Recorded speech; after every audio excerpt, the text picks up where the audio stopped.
नमस्कार, आप देखना शुरू कर चुके हैं लाइव सीरीज को। मेरा नाम अभिषेक है। जेडीयू के राष्ट्रीय अध्यक्ष ललन सिंह मुजफ्फरपुर पहुंचे थे। इस दौरान बीजेपी को आड़े हाथ लिया है।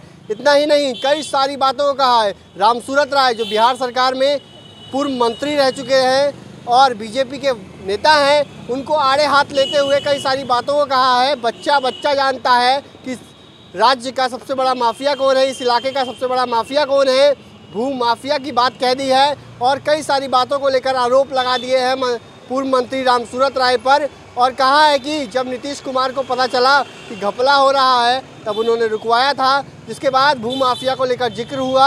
और कई सारी बातों को जेडीयू के राष्ट्रीय अध्यक्ष ललन सिंह ने कहा है। उन्होंने ये भी कहा कि भूपेंद्र यादव, नित्यानंद राय का भी नाम लिया, कई सारी बीजेपी नेताओं पर जमकर हमला बोला है और भू माफिया तक कह दिया है। तो क्या कुछ कह रहे हैं ललन सिंह, जेडीयू के राष्ट्रीय अध्यक्ष हैं, आप वो सुनिए। श्री बाबू के समय में श्री बाबू और अनुग्रह बाबू की दोस्ती अगाढ़ थी। जब नेता का चुनाव होता था, बिहार के मुख्यमंत्री का चुनाव होता था, दोनों लड़ते थे आमने सामने। श्री बाबू के खिलाफ अनुग्रह बाबू चुनाव लड़ते थे और जैसे ही श्री बाबू चुनाव जीतते थे, अनुग्रह बाबू को बुला के कहते थे, अब मित्र पूरे मंत्रिमंडल का सूची आप तैयार करो, आप और हम मिलकर सरकार चलाएंगे। और श्री बाबू और अनुग्रह बाबू की जोड़ी ने बिहार में लगातार सरकार चलाने का काम किया। तो ये उस समय का संस्कार, ये उस समय का राजनीतिक संस्कार था, जिस संस्कार की लोग बात करते हैं। आज के लोग क्या करते हैं? आज के लोग राजनीति का संस्कार चलाते हैं। आज के लोग राजनीति का संस्कार चलाते हैं। आज के लोग षड्यंत्र करते हैं। आज के लोग अपने साथियों के प्रति साजिश करते हैं।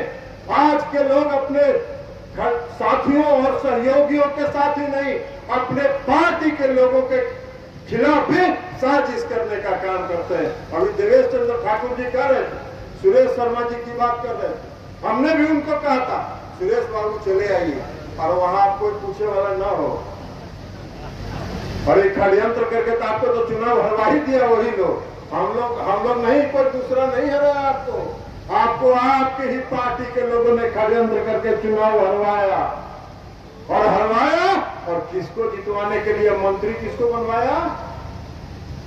राजस्व मंत्री बनवाया। राजस्व मंत्री जब बना और नीतीश कुमार जी ने जब पकड़ लिया कि कितना अंचलाधिकारी के ट्रांसफर में कितना घपला किए हैं, और मुख्यमंत्री ने जब सूची रद्द कर दिया तो कहा क्या कि हम भू माफिया के खिलाफ कार्रवाई कर रहे थे, इसलिए हमारा सूची रद्द कर दिया गया। मुजफ्फरपुर के लोग जानते हैं, इस इलाके के बच्चा जानता है सबसे बड़ा इस इलाके का भू माफिया कौन है। सबसे बड़ा भू माफिया आप हैं,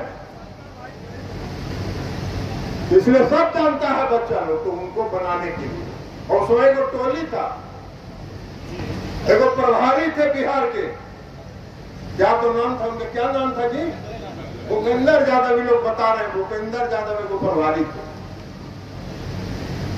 वो भी मंत्री बने हुए हैं, राज्य मंत्री, कौन सी गृह के कुछ, नित्यानंद राय, सब बैठ के षड्यंत्र करके रामसूरत राय को बनवाने के लिए यहाँ बैठे हुए थे। ताकि सुरेश शर्मा जीत जाता बेचारा तो वही मंत्री बन जाते। सीधा आदमी है, शरीफ आदमी है। अभी लगे हुए हैं कि कुछ कहीं मिल जाए, देगा नहीं, हमको उम्मीद कम है, लेकिन फिर भी बेचारे लगे हुए हैं, तब इसमें क्या करेंगे। इसलिए ये सब षड्यंत्रकारी लोगों का कत्ल। इसके साथ में हम आपको ये कहेंगे कि जरा सचेत रहिएगा, इन लोगों से सचेत रहिएगा। और देश की सरकार चल रही है।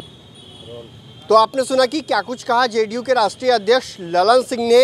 बीजेपी पर हमला बोला है, रामसूरत राय पर भी आरोप लगा दिए हैं। भू माफिया बच्चा जानता है भू माफिया कौन है, यहाँ का इस इलाके का भू माफिया कौन है। इतना ही नहीं, उन्होंने घपलेबाजी की बात भी कही है। साथ ही साथ उन्होंने सुरेश शर्मा जो बिहार सरकार के पूर्व मंत्री है और मुजफ्फरपुर से विधायक रह चुके हैं, उनकी हार के पीछे बीजेपी नेताओं को ही जिम्मेदार ठहराया है। उन्होंने कहा कि अपने ही लोग अब अपना ही साथ छोड़ देते हैं, धोखा दे देते हैं। तो कई सारी बातों को कहा है। तो बने रहिए आप लाइव सिटीज़ के साथ। हमारे यूट्यूब चैनल को सब्सक्राइब करिए, फेसबुक पेज को लाइक करिए।